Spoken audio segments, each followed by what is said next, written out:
Saya rasa sih ada hubungannya dengan menabung. Kalau Anda sudah tabung, itu seperti Anda sudah cemplungkan ke samudra, jangan dipancing lagi. Kalau Anda menabung, itu menabung itu jangka panjang. Anda menabung itu seperti menaruh tabungan Anda itu disembunyikan di bawah tanah. Ini bukan talenta, tapi memang apa yang bisa, apa merupakan hakmu untuk kau simpan, ditabung pelan-pelan, ditabung dengan aman. Bukan Tuhan suruh kita itu, Tuhan tidak melarang kita untuk menabung loh, meskipun Tuhan berkata janganlah menyimpan harta dunia. Betul ya?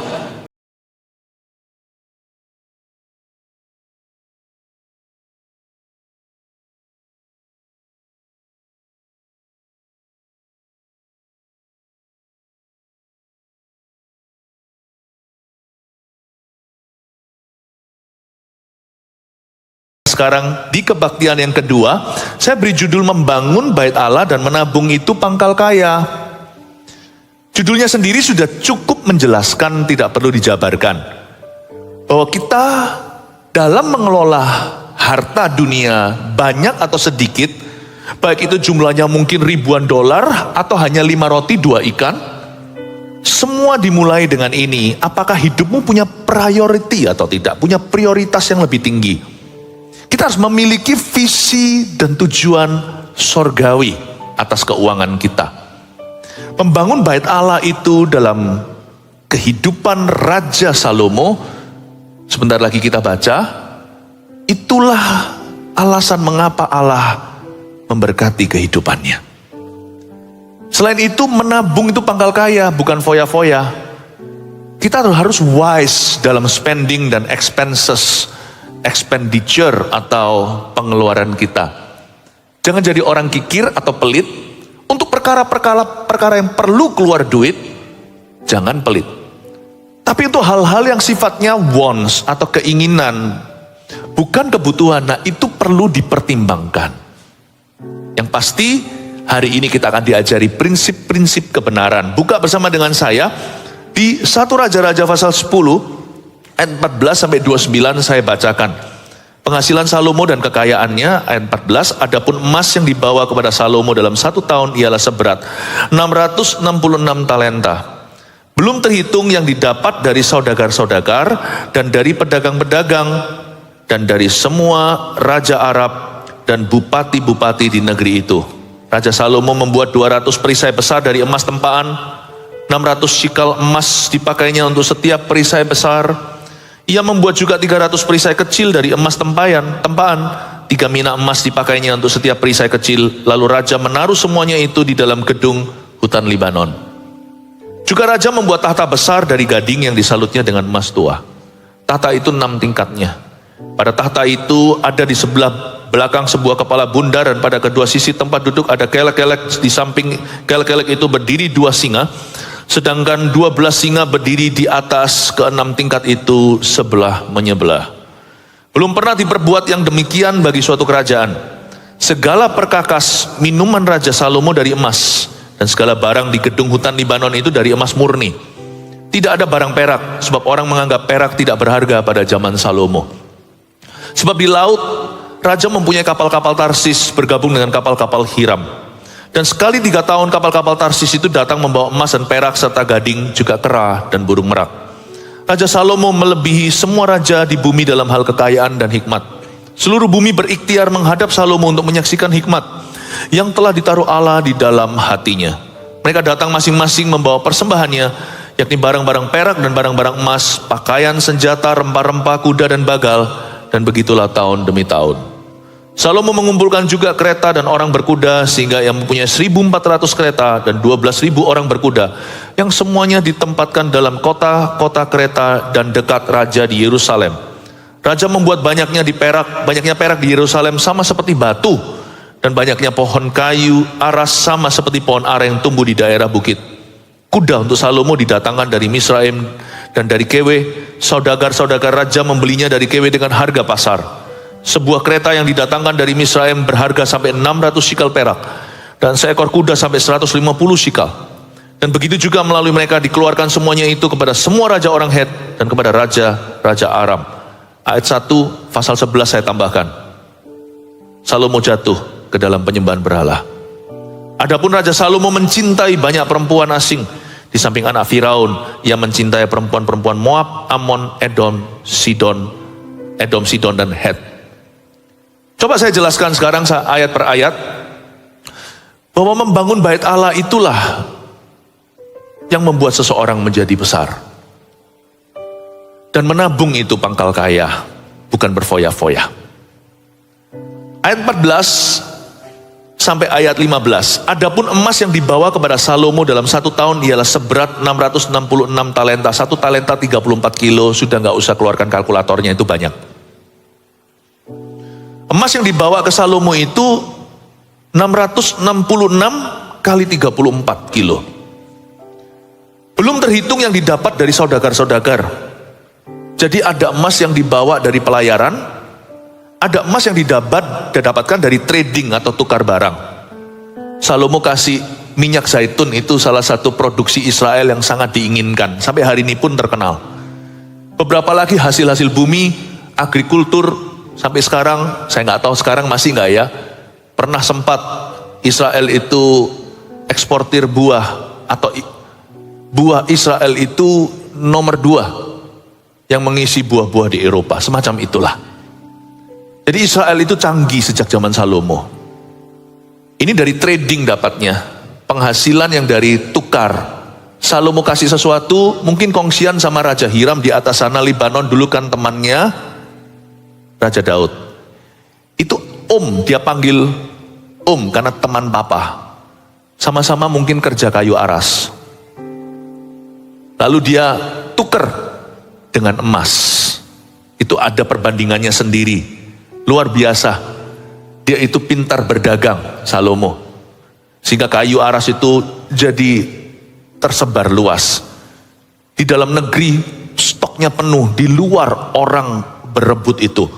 Salomo itu pintar membuat barang menjadi langka di luar, menjadi pasaran di rumah. Ini orang hebat. Lalu dari pedagang-pedagang dari semua Arab dan bupati-bupati di negeri itu, dia ada pos-pos yang tetap, untuk penghasilan yang tetap atau fixed income. Jadi FYI, for your information only. Sebagai informasi untuk kita, Salomo itu punya 3 penghasilan utama bidang usahanya. Dia punya ekspedisi atau punya pelayaran, dan dia juga punya trading, perdagangan dengan saudagar, tukar barang. Saya kasih kamu minyak, kamu kasih aku merak. Dia terima burung merak, hewan-hewan eksotis seperti kera, simpanse, orangutan seperti itu. Dan dia jadikan Israel penuh dengan koleksi-koleksi yang Timur Tengah semuanya harus pergi ke situ untuk melihat hewan-hewan itu. Hewan-hewan Afrika dan sebagainya. Pinter Salomo menyulap negara kecil itu menjadi daya tarik internasional. Coba saya ajak Anda untuk tahu dulu, ini terlalu canggih untuk kita. Karena Salomo itu semua bidang, kita hanya 1 bidang atau 2. Tapi lihat ya, banyak orang mengira Salomo langsung gitu. Enggak, dia ini sudah generasi kedua. Zaman Daud, belum semakmur itu. Daud itu orang perang. Korea hari ini Anda lihat sebagai negara yang maju. Bahkan Jepang pun sudah disalib katanya dan kalah. Produksi-produksi zaman dulu seingat saya waktu saya masih kecil, itu selalu terhina. Barang Korea, sekarang diinginkan. Kenapa? Karena waktu itu Korea baru keluar perang 1950-an. Korea Utara, Korea Selatan. Negara yang baru lulus perang itu gak seberapa. Tapi kalau dia terus membangun dan membangun terus, lama-lama dia jadi maju. Bukan hanya menjadi negara ketiga atau developing country atau negara yang berkembang. Salomo itu gak langsung aduhai. Dia punya seorang ayah yang mempersiapkan jalan. Dia ini keluarga. Dia ini adalah generasi kedua. Papanya kan Daud. Daud itu mempersiapkan materi untuk bangun bait suci. Jadi Salomo itu gak kosongan. Dia mulai dengan bahan. Tapi ada satu hal lagi tentang Salomo yang Daud yang kita harus perhatikan. Bukan hanya dia mempersiapkan untuk bait suci. Jadi dia turunkan visi ke anaknya. Kamu harus bangun bait Allah. Jadi yang dibangun oleh ayahnya itu pertama-tama bukanlah status keluarganya. Kita ini harus kaya raya, bukan. Dia bangun sebuah mentalitas pembangun bait Tuhan pada anaknya. Makanya Salomo beda. Tapi nanti tetap saya akan jelaskan di mana dia jatuh. Karena kita semua tidak kebal. Lalu setelah itu Daud juga mempersiapkan bahan. Jadi dia nggak mulai dari hampa. Lalu Salomo juga dipersiapkan. Daud itu sudah punya hubungan yang baik sekali dengan Lebanon yang di atas. Dulu Lebanon itu negara Kristen zaman dahulu. Tapi sekarang sudah beda. Sejak ada teroris, ada macam-macam ya kan. Roket-roket ditembakkan ke Israel. Lalu ada grup-grup seperti Hizbullah dan sebagainya. Lebanon atas itu terkenal dengan kayu aras. Kalau Indonesia dengan kayu jati.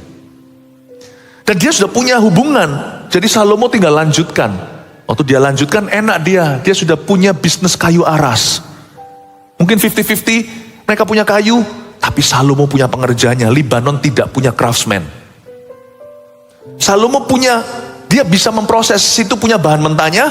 Sini yang mengembangkannya. Salomo punya teknologi. Punya brain.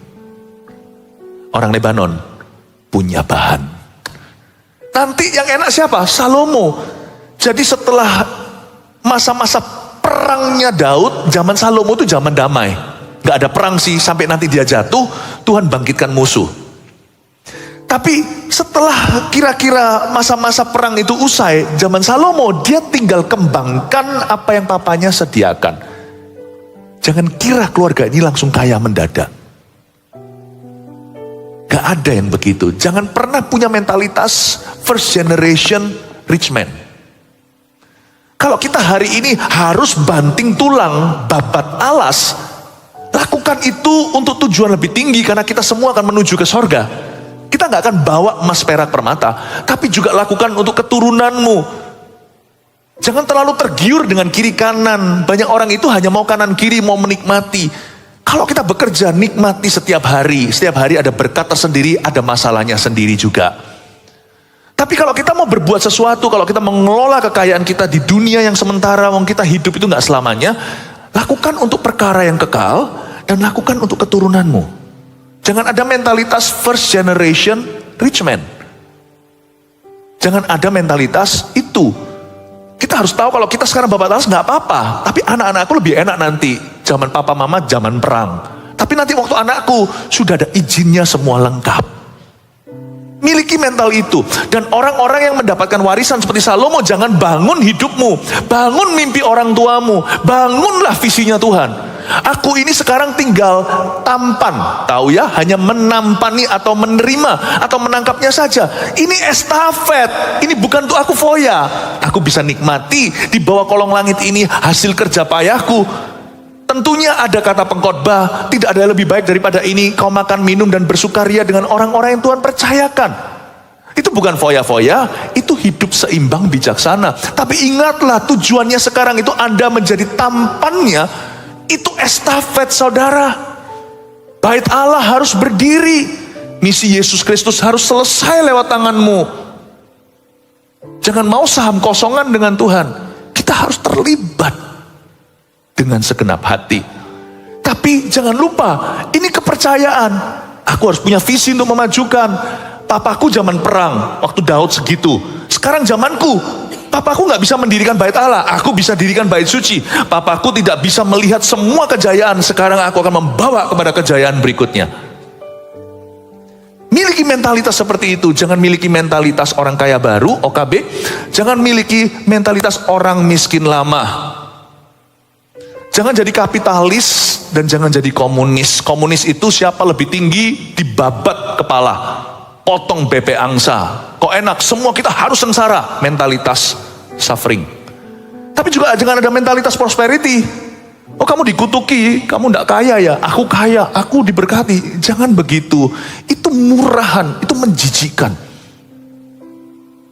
The gospel is just right for everybody. Injil itu selalu pas guna untuk setiap orang. Membawa dia kaya miskin, hatinya berada di posisi benar dengan Tuhan. Penghasilan Salomo itu kalau Anda lihat tadi, itu baru terjadi nanti. Zaman Daud nggak sampai ke sana. Dia pusing perang kanan kiri Filistin. Dia ada 3 penghasilan utama, ekspedisi tadi, pelayaran, trading. Lalu juga ada toko-toko tetap yang dipimpin atau yang diduduki oleh para bupati. Yang memberikan upeti setiap tahun kurang lebih sama. Ayat 16. Raja Salomo membuat 200 perisai besar dari emas tempaan, 600 shikal emas dipakainya untuk setiap perisai besar. Ia membuat juga 300 perisai kecil dari emas tempaan, 3 mina emas dipakainya untuk setiap perisai kecil. Kita bisa belajar apa? Lalu raja menaruh semuanya itu di dalam gedung hutan Libanon. Kita bisa belajar apa? Perisai kan untuk perang. Ini cadangan senjata. Jadi sebenarnya fungsional. Jadi kalau kita memang membangun sesuatu, bangunlah demi berfungsi. Jangan pernah kita memiliki sesuatu hanya sekedar demi memilikinya. Dan jangan pernah kita itu membangun sesuatu demi supaya membuktikan atau pembuktian diri semata-mata. Sekalian, kan aku harus tetap punya perisai. Zaman dulu itu bukan senapan. Perisai dan pedang itu adalah alat perang dan itu berguna di zaman semua peperangan dilaksanakan bukan dengan udara atau pesawat. Belum ada. Perang itu dengan pedang dan perisainya. Jadi ini adalah cadangan negara. Jikalau perisai semuanya habis, misalkan terjadi perang besar, dari dalam akan diambil perisai-perisai yang dibikin dari emas tempaan. Daud berpikir daripada hanya fungsional, saya investasi sekalian. Misalkan hari ini mungkin seperti kalau aku punya uang lebih, aku beli misalkan sebuah rumah sekalian atau sebuah ruko, aku jadikan bidang usaha. Tapi jangan sampai bidang usaha yang bleeding, harus bidang usaha yang saya kuasai. Jangan bermimpi, oh aku coba-coba mungkin sewaktunya saya ekspansi. Jadi dia beli satu, harganya tetap naik tuh properti, tetapi dia juga menggunakannya untuk bidang usaha, tidak pengangguran. Mungkin dia pikir antara aku sewakan, uang sewa yang ku dapatkan dengan uang dagang mana ya? Tentunya dagang, tapi apakah aku punya waktu dan konsentrasi penuh? Kalau enggak, mendingan aku sewakan. Jadi pikirannya itu loh saya suka. Kalau saya baca begini ini, orang ini mikirnya fungsional, sekaligus investasi, sekaligus aku menabung. Kalau nggak kepake kan bagus. Kalau ini zamannya zaman damai, semoga nggak kepake sih. Jadi perisai itu perisai, tapi nilai emasnya tinggal. Paham maksud saya? Cara berpikirnya, kita harus tiru tuh cara berpikirnya. Bukan emas tempaan, mungkin kita nggak bisa beli, berapa gram aja susah. Tapi cara dia berpikir itu loh brilian. Makanya Salomo itu, makanya kalau saya doakan selalu untuk anak-anak Tuhan adalah kasih hati Daud. Daud itu hatinya mulia, Salomo kalah. Tapi kasih otaknya Salomo. Salomo itu brilian. Kalau Daud itu ahli strategi perang. Dia mikir begini-begini politiknya gimana. Dia hancurkan musuh. Salomo udah mikirnya jauh. Dia sudah gak perlu pikir itu karena papanya sudah kalahkan naga. Sisa di dia cuman kalahkan beberapa cacing-cacing saja. Bersyukurlah Anda kalau punya orang tua yang bijaksana. Karena nanti Anda hanya hadapi ular bukan naga. Tapi orang tua yang gak selesaikan naganya, ularnya nggak selesaikan, nanti zaman ke anaknya, ularnya udah tambah dewasa, sampai ke anak meninggalkan bukan warisan tapi masalah. Biasanya ular yang kau hindari menjadi naga yang harus dihadapi oleh putra putrimu. Untungnya Daud bunuh Goliat, Salomo tidak ketemu. Kalau Anda baca di dalam kitab Raja-Raja, Daud bunuh 5 Goliat, 1 dia bunuh dengan tangannya, 4 dia bunuh lewat tangan orang-orang kepercayaannya. Itu salah satunya adalah dulurnya Goliat sungguhan. Dibunuh oleh keponakannya, dibunuh dan yang ada di dalam baris tentaranya, dibunuh juga oleh Benayah. Ada 1 yang tangannya itu jarinya 12. Dibunuh semua. Zaman Salomo udah gak ada orang enak. Salomo tinggal enaknya. Saya berdoa di dalam nama Yesus, saya bicara lebih dari sekedar harta, saya bicara soal hati. Ini mempersiapkan untuk 2023, saya berdoa dalam nama Yesus agar jemaat dikasih hati Daud, tapi otaknya Salomo. Amin. Yang percaya dan menerima, kasih tepuk tangan untuk Tuhan. I love it. Lalu raja menaruh semuanya itu di dalam gedung hutan Libanon. Dia kasih nama gedung zaman itu, itulah safety boxnya dia. SDB-nya ya hutan Libanon. Kenapa dikasih nama hutan? Saya tuh mikir ya, mungkin karena dia itu memang mengagumi kayu aras. Hutan Libanon itu penuh dengan pohon aras. Salomo is a big fan sih, karena banyak sekali istananya dibuat flooringnya dari itu.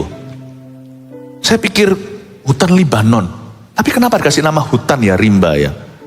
Salomo itu saya rasa sih ada hubungannya dengan menabung. Kalau Anda sudah tabung, itu seperti Anda sudah cemplungkan ke samudra, jangan dipancing lagi. Kalau Anda menabung, itu menabung untuk jangka panjang. Anda menabung itu seperti menaruh tabungan Anda itu disembunyikan di bawah tanah. Ini bukan talenta, tapi memang apa yang bisa, apa merupakan hakmu untuk kau simpan, ditabung pelan-pelan, ditabung dengan aman. Bukan Tuhan suruh kita itu, Tuhan tidak melarang kita untuk menabung loh, meskipun Tuhan berkata janganlah menyimpan harta dunia. Betul ya? Tapi carilah harta di sorga. Tuhan tidak anti untuk menabung. Tidak. Tuhan tidak anti itu. Buktinya Tuhan melalui Elisa, melalui nabi-nabi itu, Tuhan itu membuat minyak itu mengalir. Sehingga Elisa berkata, untuk setahun nanti kamu dan anakmu makan. Minyak itu nggak langsung difoya-foya, dihamburkan. Tapi minyak itu disimpan, dijual pelan-pelan. Tuhan tidak anti menabung. Ayat itu tidak boleh salah artikan. Kamu jangan menyimpan harta di dunia. Itu maksudnya jikalau hartamu bertambah, janganlah hatimu melekat kepadanya. Jangan pakai ayat, Tuhan suruh orang kaya itu tuh jual semua hartanya. Kalau Anda masih punya HP, berarti ada hartamu yang belum dijual kan? Apakah Tuhan suruh kita sekarang keluar dari rumah itu telanjang? Hanya pakai daun-daunan seperti Adam dan Hawa? Enggak kan? Berarti tetap ada harta yang Tuhan taruh di tanganmu, itu milikmu. Kelolalah dengan sabar dan bijaksana. Jangan ambil ayat secara ekstrim.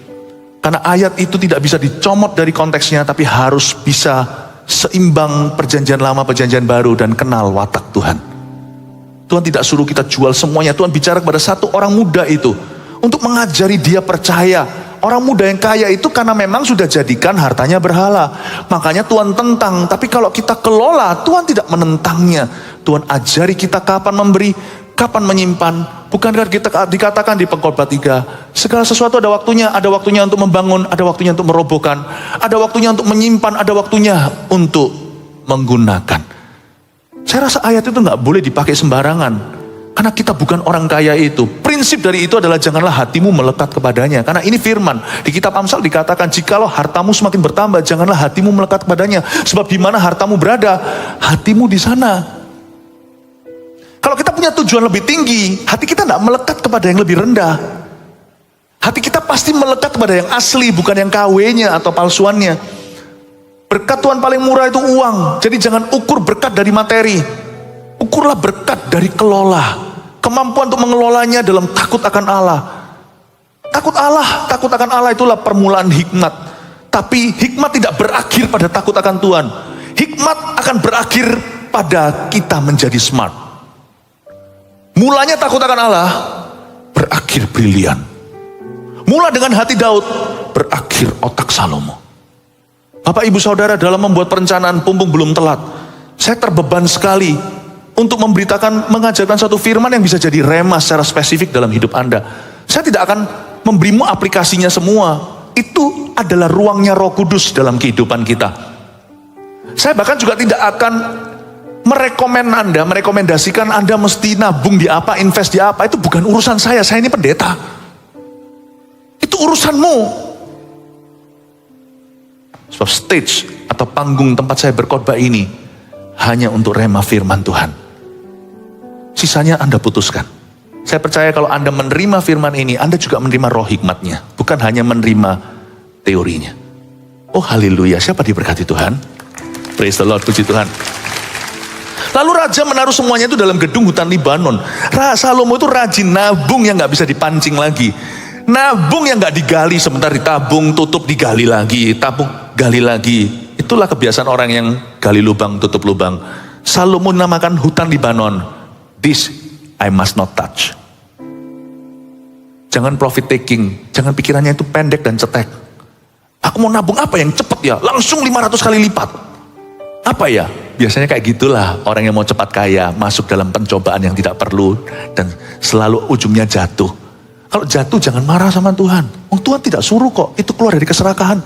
Berapa banyak orang kena masalah kesehatan lalu marah sama Tuhan, tapi Tuhan tidak suruh Anda makan ginjal dan usus kan, atau jeroan. Berapa banyak orang yang akhirnya gak keruan segalanya, Tuhan gak suruh Anda minum obat-obatan yang membuat kurus kayak, membuat apa kayak, itu kan Anda yang mau bukan Tuhan. Terus nanti kalau masalah kok salahkan Tuhan itu gimana, kata orang Jawa Tengah, kepiye. Lalu kita spekulasi semuanya kita ikut, pokoknya siapa teman bilang ini bagus kita masuk, Tuhan gak suruh kita begitu kan. Lalu nanti waktu kita bangkrut, dimakan uangnya kita berkata, kenapa Tuhan? Dan Tuhan bisa marah kembali dan berkata, kenapa kamu? Jangan dikit-dikit salahkan Tuhan. Miliki hikmat. Kelola dengan baik penghasilanmu. Jangan mengeluh. Penghasilanku sedikit. Sedikit itu bisa jadi banyak. Kalau kita sabar. Dan kalau kita benar. Sedikit itu bisa lebih banyak. Nggak mungkin lah ya orang yang mengelolanya akan jatuh. Tuhan nggak pernah rancangkan kejatuhan soalnya. Itulah yang dimaksud tidak ada rancangan kecelakaan. Kalau kita mengelola dengan benar. Meskipun di hidup ini banyak musibah tidak terduga. Saya ngerti. Tapi menurut saya, kegagalan bukanlah rencana Tuhan. Kita bisa mengalami malapetaka. Apa boleh buat? Jalan tiba-tiba ditabrak. Emangnya gua mau? Emangnya saya mau ditabrak sama mobil? Nggak tentu. Saya nggak tahu. Kita bisa berdoa. Kadang-kadang ada hal-hal yang korsleting terjadi. Kita sudah berusaha. Terjadi mau apa ya? Hadapi. Hidup itu nggak usah mengeluh. Hidup ini sementara. Tapi kegagalan is not one of them. Failure is not God's plan. Kegagalan itu biasanya keluar dari kebodohan manusia itu sendiri. Failure is not his plan. Mana ada Tuhan berkata, aku menghendaki anakmu tinggal kelas atau turun kelas supaya aku bisa menyatakan kemuliaanku. Kalau kita belajar, saya dulu punya satu orang teman yang lumpuh, dia itu polio. Olahraga yang paling parah buat dia adalah, mata pelajaran paling parah buat dia adalah olahraga. Waktu itu saya SD. Tapi dia olahraganya dapat 8 karena dia nego dengan gurunya. Gurunya tahu keadaannya. Dia minta olahraga lain yang biasa tunjukkan keahlian badan. Dia tunjukkan kesungguhan. Gak ada alasan. Orang polio 8 nilainya. Tuhan gak pernah rancangkan gagal kalau kita berusaha. Tuhan mau kita naik kelas. Termasuk ekonomi kita. Coba kita kalau rutin check up. Sungguh-sungguh kita bercermin. Ada banyak masalah kita itu self-inflicted. Terjadi karena kita sendiri bukan karena Tuhan. Ya kita tidak usah terus memukul-mukul dada lalu tidak move on. Move on lah. Dan jadilah bijaksana. Raja menaruh semuanya itu dalam gedung hutan Libanon. Salomo itu rajin nabung, tidak langsung kaya. Ayat 18, juga raja membuat tahta besar dari gading yang disalutnya dengan emas tua. Tahta itu 6 tingkatnya. Pada tahta itu ada di sebelah belakang sebuah kepala bundar dan sebagainya. Tahta itu 6 tingkatnya. Raja bikin tahta. Gini loh Bapak Ibu Saudara, Salomo itu ternyata membangun rumah dan kantor yang super mewah. Gak apa-apa mengupgrade lifestyle kalau memang sana mampu, monggo silakan. Gak usah pedulikan kata orang, asal dengan pikiran seimbang. Apapun yang kau buat, nikmati dan bersyukurlah kepada Tuhan. Sebab Tuhan juga ingin kita menikmati kehidupan kita di dalam dunia yang fana. Asal yang kau buat itu fungsional, bukan dengan motivasi salah untuk sok-sokan dan menghina orang. Kalau itu membuat besar kepala, kecilkan rumahmu supaya kepalanya ikut mengecil. Boleh punya rumah besar, selama itu tidak membengkakkan kepala kita. Monggo silakan, jangan pedulikan orang. Orang iri selalu ada, sebab di dunia ini selalu ada gunung lebih tinggi dari gunung Fuji. Tergantung kita mau banding sama siapa. Banding ke atas kita minder, banding ke bawah kita sombong. Jadi jangan tuding orang atas atau tuding orang bawah. Sebab Anda tidak berhak lakukan itu. Asal mereka lumrah, mereka lakukan dengan cara yang halal. Kalau mereka mengelola, lo jangan iri kalau orang itu bisa kuliah lah. Kalau orang mampu sampai ngambil S2, bahkan S3, PhD sekalipun, itu urusan dia kalau encer otaknya. Jangan Anda berkata, mentang-mentang gaya kuliah. Kalau Anda lulusan SMA, bersyukurlah dengan lulusanmu. Bersyukurlah dengan sertifikatmu. Jadikan sesuatu yang berarti dengan itu. Jangan tuding atas, jangan tuding bawah. Itu bukan urusanmu, itu urusannya Tuhannya. Amin Bapak Ibu. Tata itu 6 tingkatnya. Wow. Salomo kan punya holdings company. Holdings itu apa? Itu sebuah perusahaan yang diisi perusahaan-perusahaan. Dan dia membuat kantornya cukup mewah. 6 tingkat itu sebelah menyebelah, belum pernah diperbuat demikian bagi suatu kerajaan. Ayat 20 akhirnya. Luar biasa. Boleh silahkan. Kalau memang Anda mampu dan kerjanya profesional. Kan harus disesuaikan. Jangan kita merasa fasilitas kita kok biasa dibanding orang lain. Itu cukup bagimu. Cukupkan dirimu dengan apa yang Tuhan berikan dan percayakan hari ini. Sebab mewah pun ada macam-macam. Mewah itu ada super mewah, ada lebih mewah, ada habisnya. Jadi jangan bandingkan. Kalau dibanding-banding ya pasti kalah. Ngapain sih banding-bandingan? Kita juga gak perlu banding-bandingan gereja sekalian. Ministry kan bukan untuk kompetisi. Fokus aja ke jemaat. Kalau dalam dunia pelayanan ya, fokus aja bangun hidup mereka. Udahlah. Masing-masing we wish you well. Saya doakan untuk yang terbaik di luar sana. But my grass, rumputku selalu lebih hijau di sisiku. Tanda hati bersyukur adalah rumputmu selalu lebih hijau di matamu. Kalau Anda mulai lihat rumput tetangga itu selalu lebih hijau, sesuatu yang salah ada di hatimu. Apalagi kalau kita lagi makan sama keluarga ya, jangan mengeluh. Pas makan itu jangan bicara apa yang Anda tidak punya atau miliki. Karena Tuhan berkata di Mazmur 23, umat penggembalaannya begini makannya. Tuhan menyediakan hidangan di hadapan lawannya. Jangan fokus ke masalahmu, jangan fokus kepada apa yang belum Anda miliki. Hitung berkatmu satu persatu, sekalipun gak banyak, hanya 5 roti 2 ikan.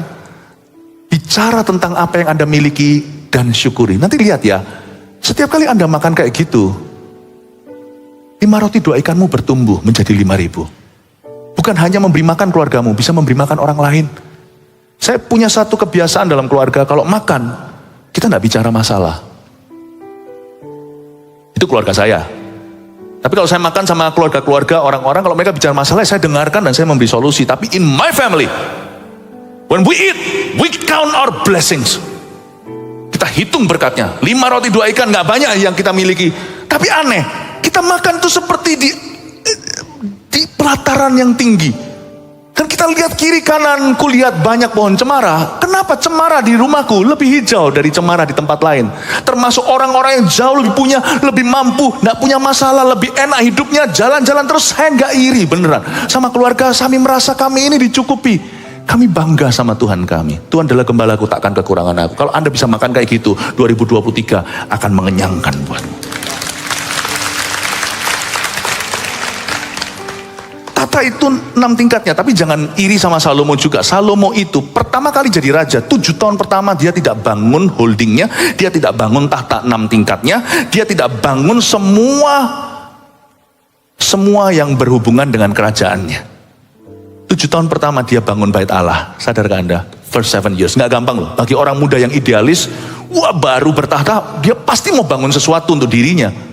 Tapi 7 tahun pertama, 7 tahun itu lama, 7 kali 365 hari. Dia hanya mikirkan setiap hari, ketemu dengan arsiteknya, ketemu semuanya itu, mikirkan bait suci. Sama sekali 7 tahun tidak mikirkan apa yang bisa dia dapatkan. Kalau kita kerjakan langsung pikirannya mau invest untuk sendiri atau untuk beli. Dia enggak, 7 tahun pertama, semua untuk bait Allah. Hebatnya Salomo, jangan ditiru ini. Gak tentu semua orang punya iman kayak begini. First 7 years, cuman mikir bait suci. Bayangin dia meeting, mungkin dia Zoom kali. Ada gak ya zaman itu? Dia bicara sama semua. Desainernya, pilih warna, pilih bahan, speknya seperti apa. Mau speknya tinggi gini, dia berkata, the best pokoknya untuk Tuhanku. 7 tahun pertama, no talk.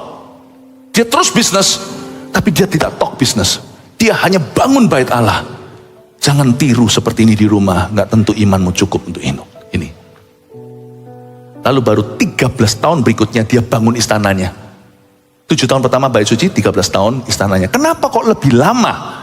Karena 7 tahun pertama itu sudah ada patronnya. Bait suci gak boleh sembarang bangun. Itu sudah dari Daud diturunkan. Itu udah zaman-zaman dulu dari Musa tentang tabernakel semuanya kan. Menorahnya, meja sajian, tabut perjanjian, ada kordennya, apanya, semuanya itu sudah ada patronnya. Lebih cepat bukan karena lebih murah bahan atau lebih gampang.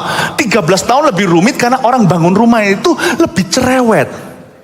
Ininya mau ininya, kalau dia bangun bait suci bukan kehendaknya yang jadi, tapi kehendak Allahnya. Jadi lebih cepat. Sebenarnya tadi saya pikir, kenapa kok bait suci dibangun 7 tahun, tapi istananya dibangun 13? Oh, ini tebang pilih, ini pilih kasih ini. Bukan.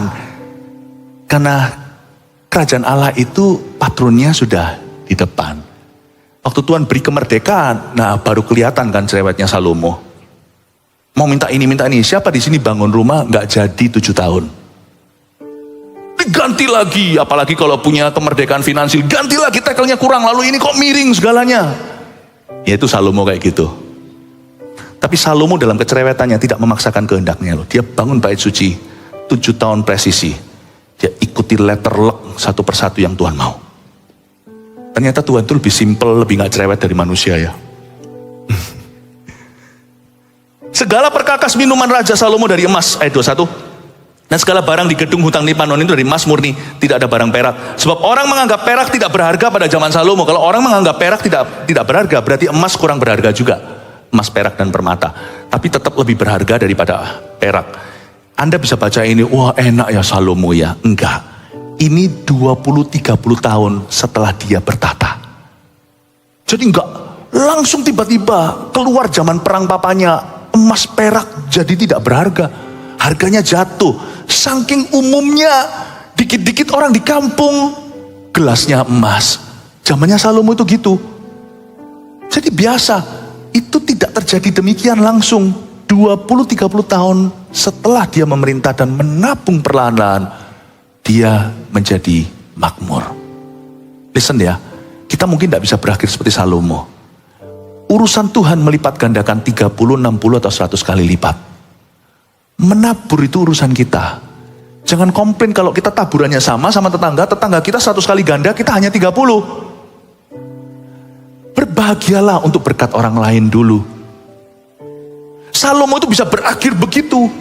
Kalau kita menabur dan mengikuti prinsip ini, nggak tentu loh ya. Perak jadi tidak berharga di hidupmu, tetap ada harganya. Beli pun masih mikir, jangan pernah mengharapkan, aku mau uangku tidak berseri. Gak usah begitu. Lipat ganda itu urusan Tuhan.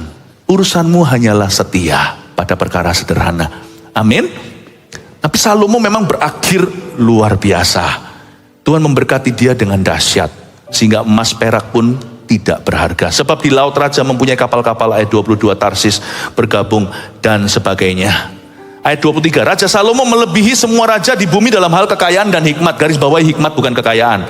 Kalau raja kaya sih sudah ada, sekalipun raja ini paling kaya. Ayat 24 saya ajak kita teliti. Seluruh bumi berikhtiar menghadap Salomo untuk menyaksikan kekayaan dan hikmat. Betul? Kan? Dia memang kaya. Dan dia berhikmat juga. Tapi seluruh bumi berikhtiar menghadap Salomo untuk menyaksikan hikmat, bukan kekayaannya. Hikmat yang telah ditaruh Allah dalam hatinya. Luar biasa loh. Hikmatnya yang menarik orang.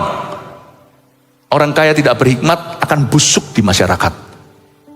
Anak orang kaya tidak berhikmat semua akan berkata, anak baru kemarin sombong sekali ya kan. Untung bapaknya kaya, kan pikirannya gitu. Salomo tidak mengundang orang. Tuhan tidak dimuliakan lewat kekayaan kita semata-mata. Jangan kira kalau kita kaya, wah aku bisa bersaksi sama orang. Enggak, Anda bisa bersaksi sekarang. Enggak perlu kaya. Hikmat itu enggak nunggu, karena hikmat itu permulaan. Takut akan Tuhan kan permulaan hikmat. Enggak usah nunggu nanti kalau aku sembuh atau aku apa. Enggak usah janji-janji palsu sama Tuhan itu. Mulus saja, tulus. Aku bisa bersaksi sekarang. Sebab hikmatlah yang menarik. Dan Salomo punya cerita. Dia jadi kaya, dia selalu cerita, Tuhan itu ajari saya pelan-pelan. 30 tahun ini aku menabung. Tuhan teach me. He taught me how to. Dia cerita. Tapi orang tertarik sama hikmatnya. Dia dikagumi bukan karena kekayaannya. Dia ditakuti karena kekayaannya. Tapi orang gak tentu kagum loh sama Anda kalau Anda kaya. Orang bisa takut aja. Orang bisa butuh penjilat banyak. Tapi gak tentu orang itu akan mengagumimu. Kagum itu karena hikmat. Ini kabar baik buat kita, bahwa ternyata hikmat itulah kekayaan sesungguhnya. Bahkan seorang ratu pun, Ratu Ethiopia datang ke Salomo karena tertarik dengan hikmatnya. Hikmat itu juga cara mengatur orang, hubungan. Ayat 25, mereka datang masing-masing membawa persembahannya, yakni barang-barang perak, barang-barang emas, pakaian senjata, rempah-rempah kuda dan bagal. Begitulah tahun demi tahun. Salomo, nah ini dia mulai jatuh. Puluhan tahun setelah dia memerintah, inilah kumatnya. Hati-hati ya, karena kita juga tidak kebal dosa. Ayat 26, Salomo mengumpulkan juga kereta dan orang berkuda, sehingga ia mempunyai 1.400 kereta dan 12.000 orang berkuda. Alamak, untuk apa? Disinilah dia tidak bisa tanya why. Apapun yang kau lakukan jangan tanya what. Karena suatu hari kalau orang itu punya kuasa atau punya kedudukan, apalagi punya harta, what sudah bukan masalah lagi. What itu bagi dia sudah know what. Gak masalah. Tapi kita gak pernah akan dibebaskan. Tidak ada perkecualian. Anak Tuhan harus bisa menjawab why. Dalam setiap tindak tanduk keputusannya harus bisa tanya dari dirimu. Why? What for? Untuk apa? Mengapa? Salomo tidak bisa jawab. Ngapain kuda sebanyak ini? Saya nggak usah bacakan ya. Ini di luar aja, di luar kepala. Ulangan 17. Ulangan 17, 14-20 saya rangkumkan gini. Tuhan berkata dalam satu perikop Alkitab yang berjudul Hukum untuk Raja. Raja tidak di bawah, di atas hukum. Hukum untuk Raja. Dalam firman Tuhan di Ulangan 17 itu dikatakan seorang raja, Raja Israel, jangan punya atau memiliki terlalu banyak kuda. Supaya jangan dia membawa atau mengembalikan hati bangsanya ke Mesir. Lalu dikatakan juga di situ bahwa jikalau dia bertata, Raja Israel itu, dia harus meminta kepada seorang imam atau kaum imamat untuk menuliskan salinan hukum dari kitab Taurat. Dan itu harus taruh di sampingnya, spesifik di Ulangan 17 dikatakan. Dia harus taruh di sampingnya. Jangan lupa Alkitabmu taruh di meja kantormu, bukan sebagai mantra, jimat untuk bisa ngalahkan vampir atau Dracula. Nggak perlu pakai Alkitab begini ya, kalau ada setan di kantor Anda tengking aja dalam nama Tuhan. Alkitab itu bukan buku keramat, isinya firman. Bukunya tetap kertas. Lebih baik dilakukan. Setan paling takut, setan nggak takut sama Alkitab, setan takut sama firman yang dilakukan oleh anak Tuhan. Setan takut pelaku firman, bukan bukunya atau kertas cetakannya. Tapi dengan spesifik, Tuhan memberikan hukum bahwa seorang raja harus taruh salinan kitab Taurat di sampingnya. Supaya dia membaca seumur hidupnya, supaya jangan sampai ia tinggi hati, lalu menyimpang ke kanan ke kiri, supaya langgeng masa pemerintahnya baik dia maupun anak-anaknya. Coba kalau Anda baca di Ulangan 17 itu bunyinya demikian. Tapi Salomo cilaka, kumpulkan kuda segitu banyak. Disinilah masuk yang namanya greed atau serakah atau pride atau kesombongan atau keangkuhan. Ketika kita merasa kita punya sesuatu itu banyak, kita rasa itu bisa membeli segalanya. Itulah bahaya ilusi uang. Karena orang yang beruang kan mengira aku bisa beli semuanya dengan duitku. Disinilah kesalahannya. Lihat ayat 28, kuda untuk Salomo didatangkan dari Misraim, dari Kewe dan sebagainya. Lalu Salomo jadi playboy sekalian. Waktu dia mulai jadi bilioner, dia berpikir, rugi aku kalau cuma satu istri. Orang seperti aku harus di-share banyak orang. Aku milik every woman in the world. Disinilah masuk masalah Salomo. Raja Salomo mencintai banyak perempuan asing. Di samping anak Firaun. Ia mencintai perempuan Moab, Ammon, Edom, Sidon, dan Het. Koleksinya bukan lagi mobil. Lama-lama dia sudah gak nafsu. Dia udah gak nafsu. Waktu itu karena kereta kuda itu kan kayak Ferrari zaman dulu. Ini sudah banyak aku, biru, merah, hijau, semuanya sampai warna yang gak diproduksi, hanya eksklusif aku itu semua ada. Ngapain dia? Apalagi ya, istri. Basic instingnya. Bahaya ya. Disinilah dia jatuh. Bapak ibu saudara harus tahu ya, nafsu dan iri itu sama jahatnya. Nafsu itu untuk orang yang punya lebih, iri untuk orang yang punya kurang. Orang yang iri, nanti kalau punya lebih dia akan nafsu. Jadi nafsu sama iri sama aja. Jangan sampai Anda merasa lebih holy, lebih rohani kalau Anda punya kurang dari orang lain. Lalu kita suka mengecam, suka menambah kefasikan dengan terus menuduh. Doakan mereka supaya jangan jatuh. Kalau Anda lihat orang ada di atas Anda, dia diberkati luar biasa, doakan supaya dia jadi berkat. Pray for them. Jangan tuding gini, sebab kalau Anda tuding, kemungkinan Tuhan tidak akan memberikan berkat itu kepadamu.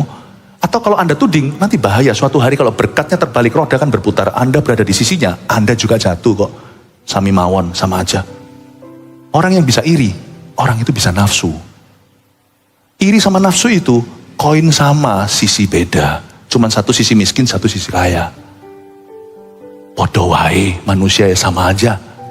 Tapi kita jangan di sisi ini. Kita sudah dibeli dengan harga yang mahal. Kita milik Tuhan, harus beda. Salomo rasanya waktu di titik dia mulai diberkati secara materi, dia lupa mengelola hati. Mungkin dia sudah jarang puasa, jarang doa. Dia sudah gak ngalami detox ilahi. Dagingnya udah gak dikekang. Hobinya menjadi-jadi. Pada saat itulah dia mulai lengah, setan mencuri sesuatu. Detox hati itu bisa jadi melalui giving, melalui peduli. Jangan biarkan pelayanan itu seperti dunia kerja. Di dunia kerja kan kita maunya uang kita itu bisa memberi kita passive income. Uang kita bisa bekerja. Itu pepatah yang sangat umum di bumi. Uangku bisa bekerja untuk aku. Pelayanan tidak bisa gitu ya. Seberapapun duit yang Anda miliki, Anda harus turun tangan di gereja kita MSC 1. Jangan diwakilkan. Jangan pakai joki. Atau jangan pakai orang yang antri. Kalau misalkan ada satu restoran tuh antri sekali, kita bisa bayar orang antri. Yang ini nggak bisa. Masuk kerajaan sorga, Anda nggak bisa ambil nomor orang lain. Ikut di sini dari My Spiritual Journey 1. Ikut pelayanan. Ikut dari CG, ikut dari member. Nggak bisa mentang-mentang kita punya keahlian, kita siapa. Nggak bisa. Nggak bisa. Karena kerajaan sorga itu jelas sekali. Detox ilahi itu lewat melayani. Lewat memberi. Turun tangan sendiri, lewat peduli.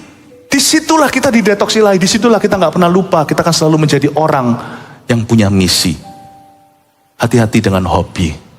3 review kita sebagai summary atau sebagai ringkasan. Membangun bait Allah dan menabung itu pangkal kaya. Nomor 1, tulis. Miliki ambisi untuk bangun kerajaannya dan bukan untuk kaya. Belajar dari Salomo. 7 tahun dia bangun bait suci. Bukan berarti 7 tahun ke depan Anda hanya bangun gereja. Tapi selalu berjalan berdampingan. Jangan memiliki ambisi untuk kaya semata-mata demi berharta. Miliki hati yang jauh lebih mulia dari itu. Bangunlah kerajaan Allah dan bukan untuk kaya. Just in case kalau Anda belum punya visi, saya undang. Saya undang ini bukan sebagai bentuk penggalangan dana, nggak ada. Saya undang ini untuk menggalang hati kita. Kalau Anda belum punya visi untuk hidupmu atau dalam dunia kerjamu, jadikan membangun 1000 gereja lokal dan 1 juta murid itu, visi yang saya terima itu, adopsilah jadi visi kita bersama. Saya rasa itu bisa memulai tapak kaki muliamu di dalam Tuhan. Saya hidup untuk itu sih, by the way. Anda boleh hidup untuk itu, Anda bisa hidup enggak untuk itu. Tapi kalau Anda member mesti harus hidup sesuai dengan visinya dong. Mana ada pohon semangka keluarkan buah jeruk. Kalau visi gereja kita ini, anak-anak rohani ya visinya itu. Tapi kalau Anda adalah orang yang hanya berkunjung di sini, monggo silakan kalau Anda mau adopsi ini, kalau enggak juga enggak apa-apa.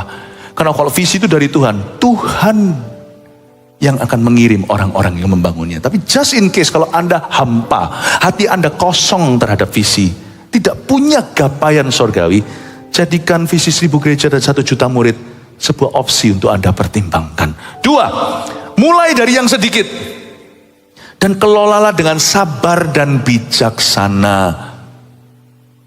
Selalu targetkan progresif. Meskipun progresif itu selalu ada up and down-nya. Selalu targetkan untuk maju bersama dengan Tuhan. Jangan pikirannya itu profit taking cepat. Apapun itu yang Anda investasikan, selalu belajar menabung pelan-pelan. Sebab firman Tuhan memperingatkan, orang yang ingin lekas kaya jatuh ke dalam pencobaan. Dibodohi juga kadang-kadang nggak tahu, dia nggak objektif dalam keputusan.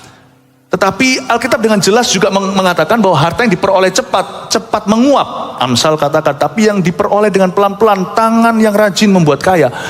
Harta seperti itu akan tetap melekat dalam keluarga, turun-temurun. Bapak ibu saudara, saya berharap agar dalam kerja Anda akan mengalami tuntunan Tuhan. Ingat ini ya, mulai selalu dari yang sedikit, kelola dengan sabar. Anda tidak bisa bijaksana kalau nggak sabar dulu. Bijaksana itu permulaannya sabar. Bahkan definisi kasih kalau Anda baca di 1 Korintus 13, love is patient. Yang pertama-tama Tuhan katakan itu kasih itu sabar. Orang kalau nggak sabar, buyar. Lawan kata sabar bukanlah orang tidak sabar. Lawan kata sabar itu buyar. Kalau Anda tidak sabar, lupakan bijaksana, hatimu pasti gegabah. Kalau Anda mau mengelola penghasilan dan keuangan dalam takut dan bijaksana, harus mulai dengan sabar. Jangan terburu-buru, jangan miliki first generation rich man mentality. Jangan punya mentalitas kaya mendadak, OKB tidak di welcome, mentalitas orang kaya baru. Mentalitas orang miskin lama juga tidak di welcome. Tuhan tidak untuk kedua-duanya. Tuhan itu selalu mengajar kita untuk mengikuti Dia pelan-pelan dalam roh dan kebenaran. 3, jaga hati dalam visi sorga ketika harta dunia semakin bertambah.